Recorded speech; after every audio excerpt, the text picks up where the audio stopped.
I am very pleased to yield 5 minutes to the outstanding ranking member of the Defense Subcommittee of Appropriation. The gentleman from Indiana is recognized for 5 minutes. I appreciate the gentlewoman yielding. And at the beginning of my remarks, I would want to acknowledge that I have made a mistake and that I have been wrong. For the nearly 3 decades I have served in the United States Congress, and I regret to have to admit that.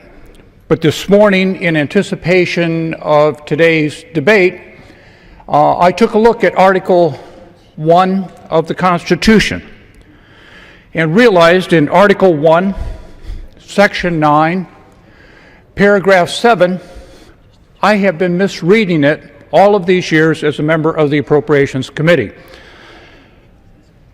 The paragraph reads, "No money shall be drawn from the Treasury, but in consequence of a continuing resolution."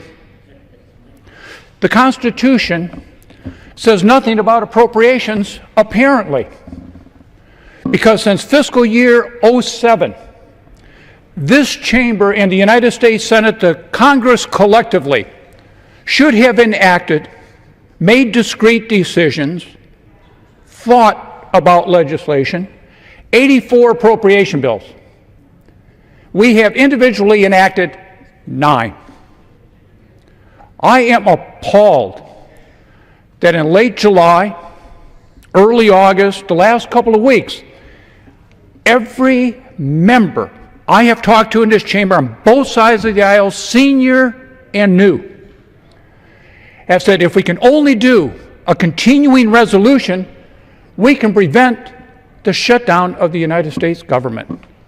Today in the United States Congress, we consider it a success if all we do is pass a continuing resolution to do what we did in fiscal year 13, if we did what we did in fiscal year 12, if we did what we did in fiscal year 11 and 10 and 9 and 8 and 7. We are governing this country by looking backwards. We have a responsibility to make decisions.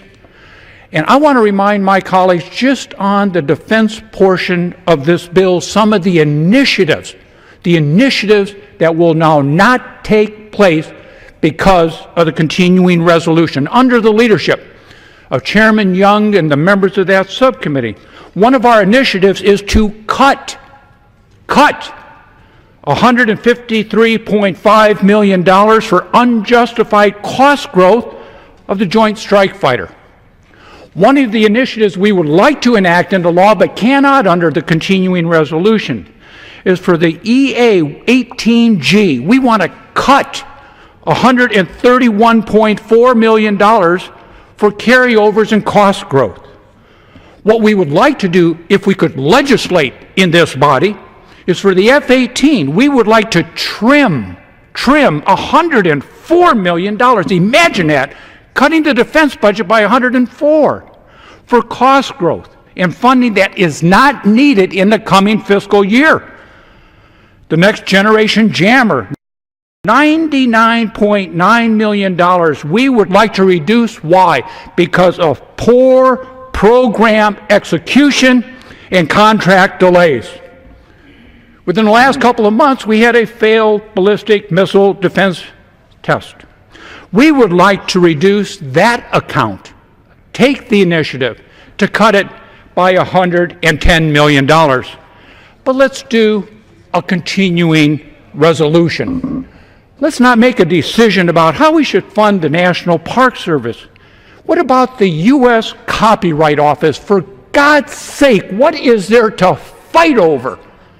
Funding the Copyright Office. What about the Bureau of Engraving and Printing? There must be some catastrophic fight we're having because they're going to be under a continuing resolution.